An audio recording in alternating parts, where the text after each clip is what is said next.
Kia ora and welcome to the 9th episode of the Leadership Lounge. This is a space for leaders in healthcare to take a moment to stop, pause, recharge and get a boost for your week ahead.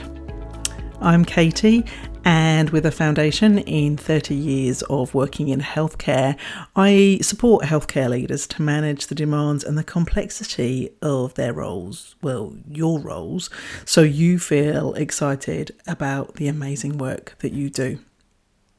So I made a point to say that this was the 9th episode, because that's kind of a bit of a celebration point for the Leadership Lounge. And so I wanted to take this episode to talk about why stopping to celebrate matters. So you're swamped with work, you've got deadlines and savings to make, and there are task lists, and it is never ending. And there's emails piling in and people knocking at your door, and really, you have not got the time to celebrate. And actually, let's have a look. There is so much more to do that really is celebrating a good idea. And actually, is there anything to celebrate? Look at all this stuff that is still needs to be fixed and made better. And that's exactly the point. So our brains are wired to remember the negatives over positives. So we're always going to look at the things that we haven't done versus the things that we have done. We're always going to look at the things that the bad news stories. It's why bad news sells newspapers versus good news. So remembering the positives takes effort. Takes a little bit of intention and thought. So yes, stopping to think about how far you've come just requires a little bit of effort. I'll explain a bit more why number 9, the 9th episode, why that mattered. So why put the effort in? Why make that effort to remember the positives or how far you've gone? Because when you do remember the positives, you're building your self-esteem. You're telling yourself you've achieved something. You've done it. You've got that far. You've achieved that goal. You've made through that list. You know, if we started writing our done lists rather than our to-do lists, it would completely shift the way we feel about our days. Renewing your self-esteem builds hope and inspiration for the future. And we're going to need that because, remember, we've got that long list of stuff to do and all the things that need fixing. So we need that hope and that motivation for the future. So stopping to celebrate builds your self-esteem, and that creates that space of hope and inspiration for the future. We're not robots. We're not the AI people. That doesn't make any sense. We're not robots. Let's just go back to that analogy that just goes from task to task to task. We're human beings, and celebrating a moment of achievement, a moment of progress, is a positive emotion, and it reminds us as to why it was worth the effort. A few months ago, you would have been facing the work that you've just been doing, going, I'm never going to get through that. You've done that. You've created that space. You've done those tasks, whatever it is. You've done that, and that took effort and time, and you should celebrate that. Stopping to celebrate what you have achieved and the things that have gone well and whatever it is you're going to take that moment to celebrate builds confidence. And when you're confident, that builds the belief, the hope that you can be successful again.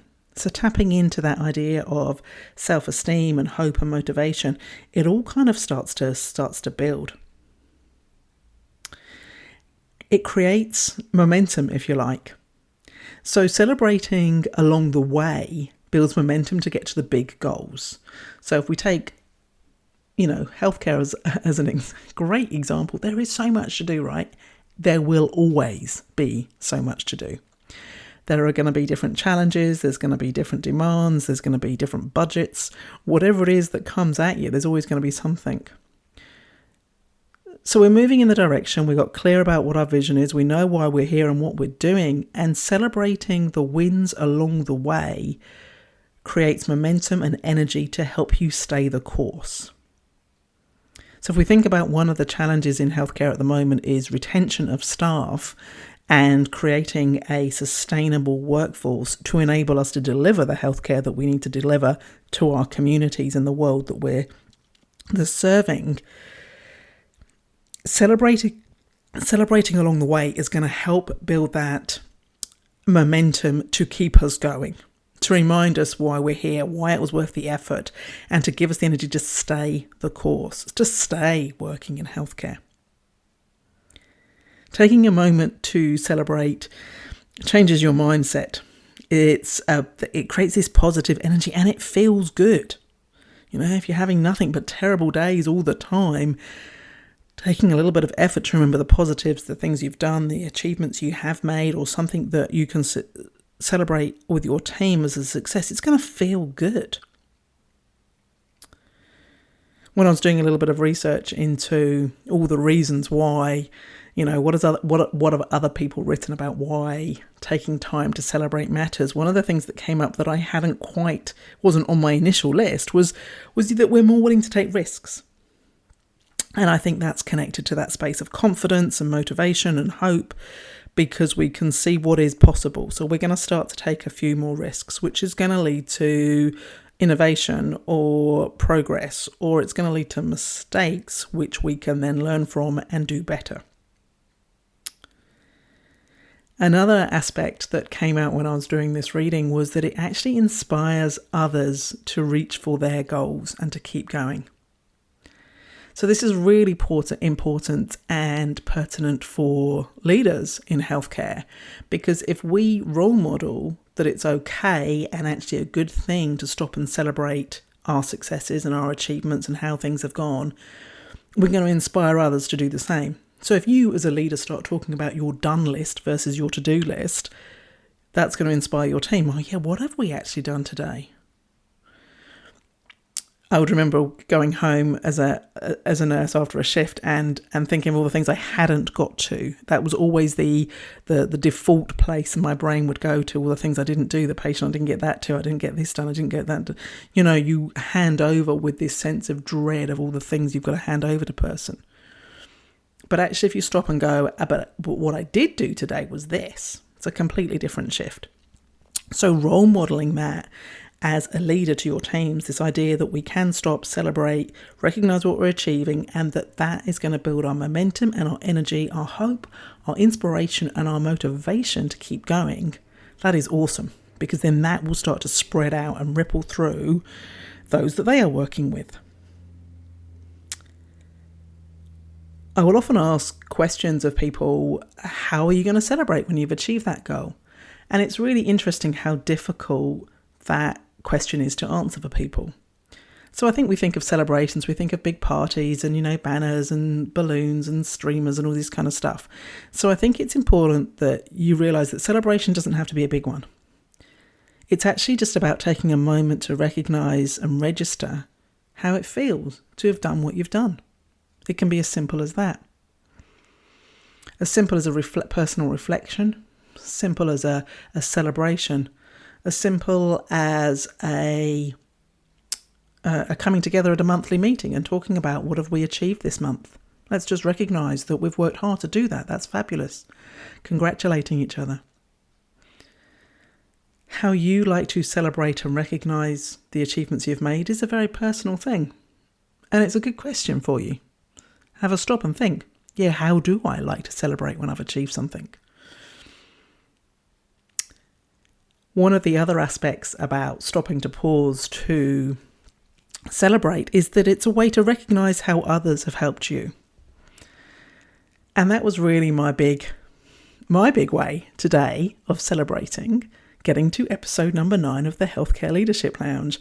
I wanted to take a moment to talk about celebrating and recognising things that have been done and progress towards goals, because I believe it's important. I've seen it work. I've seen the difference it makes, and I make that effort to do that over things and can easily slip into the, oh my God, look at all the stuff I haven't done. So it's a personal reminder as well. But particularly this idea about recognising how others have helped. So there's a few shout outs I want to give, and actually the idea of number 9, the 9th episode, came from a small group of nurses that I'm working with at the moment. They work in the emergency department. They're absolutely bloody amazing. And I was talking about this podcast, kind of embarrassingly, around the fact that I'd started this. And one of them said, you've got to get to 9 episodes. That's the tipping point. When you get to 9 episodes, that's a good sign that you can sustain this. So for some reason, and with no research base behind that other than I believed every word she said, it was okay, I will start to promote this a little bit more, but I will stop and celebrate when I get to episode number 9. So here we are, episode number 9. So big shout out to that group of nurses who are amazing, who gave me that idea of number 9. There's a couple of people, Fiona and Jill, who are constant cheerleaders and encouragers in everything I do, and always push me that little bit further about a podcast or a book or a symposium or all these things that I have slowly stepped into this space of discomfort. So Fiona and Jill, to the 2 biggest cheerleaders I've had in my career, a shout out to them. I think I said back at the initial episode that the podcast was a long time coming. And so shout out to Vito, who has been there from the very start when I just sprinkled the idea. I'll help, he said. And he showed me years ago now, it feels like a list of things like this is what you need to do and this is what you have to remember and these are the things you need and this is how simple it can be and this is what you do. So the technical side of stuff and some of the things that I wouldn't have thought of, he had that list for me. He also, as I finally got there, and he's laughed through the years as I've going back to I think I'm going to start a podcast. I must have said that to him about 4 or 5 times. And he's just smiled every time and gone, okay, I'm there. And so when I finally did it this time round, and now I'm at episode 9, he helped show me exactly how to put the music together and how I put the intro and the outro in and the different things to use and where to go for the YouTube clips to show me how to do it. And he mixed the first one and bounced back and forward. He is the most responsive in emails that I've ever come across, and it is this wouldn't have come off if it hadn't been for the grounding and the foundation that Vito helped with. So big shout out and thanks to Vito. The final tipping point for actually starting this time round, I need to shout out to Nikita, who I was working with on a project to how we grow our email lists. She is a phenomenal coach who works with educators and teachers and is just an absolute joy. And we collided in a course, an online course, and it was one of those, the universe bringing us together, and there was various different things, but this moment came up as we were working through some of the coursework where it went, I need to do a podcast. And it was so funny. Both of us had the same thought. Both of us had kind of played around with the idea and hadn't quite got it off the ground. And so Nikita, for sitting there with me while I'm going, I'm going to have to do it. I'm going to have to get over all those barriers that I'd put out before. This is the moment I need to do it. So for Nikita, for you, for being there, for cheerleading me along, holding me to account as the small steps unravelled each week, big shout out to you. Thank you for your support and encouragement and for listening to the podcast. As the podcast got underway, I have had one person who sends me a message or an email or a text every single week to tell me what they thought about the podcast. So a massive thank you to Kerry, who sends me this gorgeous message every time about what she's got from it, what was great about it, the music was too loud, turn that down, that was really cool, liked that, every single week. And it's kind of like it's just phenomenal because she's so generous with her feedback. She's so thoughtful and considerate about what she's gained from the podcast and the joy that she gets from it. But she's also, it's almost like this bit of a sense check. When I've heard from her, I know it's actually worked because it clearly is out there. So it's a bit of a sense check, and it means the world to me that she sends that to me every week. I'm now setting her up for the fact that she can never stop, of course, and she has to send this message to me. But it was absolutely phenomenal that she does that, and I'm really appreciative of it. And then the final shout out, I want to shout out to Letty, who kind of has blown apart the what I think about podcasts and the topics that I cover. And that's kind of like, she's presented this world to me that I had no idea about. And so when Letty says, that's okay. Yeah, you're talking about that. Yeah, we know about that stuff. That's okay. It's like you're not talking into the void. You're talking about subjects that matter to people, and that I'm not making a complete idiot of myself. So it's kind of like reassuring around stuff to know. So I also think it's really important, and to thank Letty for her listening and her feedback as well. That's really meant a lot to me, and it's making me smile just thinking about it, to be quite honest.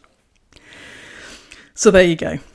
What we've covered this week is really celebrating with all those people that I've just mentioned, the fact that I've got to number 9 of the Healthcare Leadership Lounge. This has been an idea to create a space of ease that is accessible and practical for people that are leading in healthcare right now.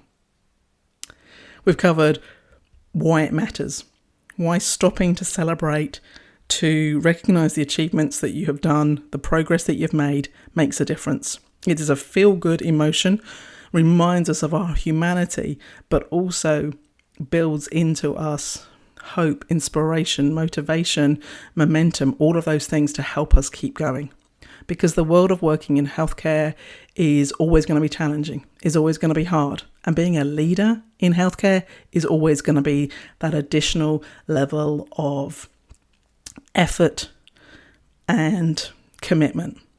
And for all of you that are doing that, I just want to say thank you, because it does make a difference. So that's it, wrapping up episode number 9 of the Healthcare Leadership Lounge, and I will see you next week. I've got a couple of teasers here because I've been contacted by a few people, and I like to joke in both my email and in the podcast that I take requests. And so if there's particular topics or issues that you think, that should be explored, I'd love to hear some different insights or some different ideas on that topic. I take those. And I've had a couple of people talk to me. One of them was about, okay, how do we build teams that are spread across the whole country, which is quite pertinent in New Zealand right now as the reforms and the changes within the healthcare sector are meaning we're having teams that are not co-located anywhere, but are spread across the whole country. How do you build a sense of team like that? And another person who really was challenged by this idea of the savings requirements and what that is meaning for patient care. So a really gritty problem that I wish I had an easy answer to, but there isn't. So a couple of topics that we're going to be exploring in either the email or the podcast. So make sure you don't miss out. You can sign up for the email at www.katiequinney.com. Oh my goodness, I've forgotten. Is it / backwards? I don't know. But you know how to write those things. Subscribe, and then you'll be able to sign up to the email. I'll put the link in the show notes, as well as a couple of resources that I enjoy providing for people that just help make their days a little bit easier within healthcare. And one of the things that I'm going to be putting in the resources and the notes for this time is my, call it the Get It Done list, which was a kind of a shift from the to-do list. And I'm going to just tweak it again and add that component for the done component. The what have I done today? So that actually as part of your everyday work and planning, you can also stop and go, yeah, got that done today. I made progress on that today. Thank you so much for listening, and I will be back again next week for another episode number 10 of the Healthcare Leadership Lounge. Take care.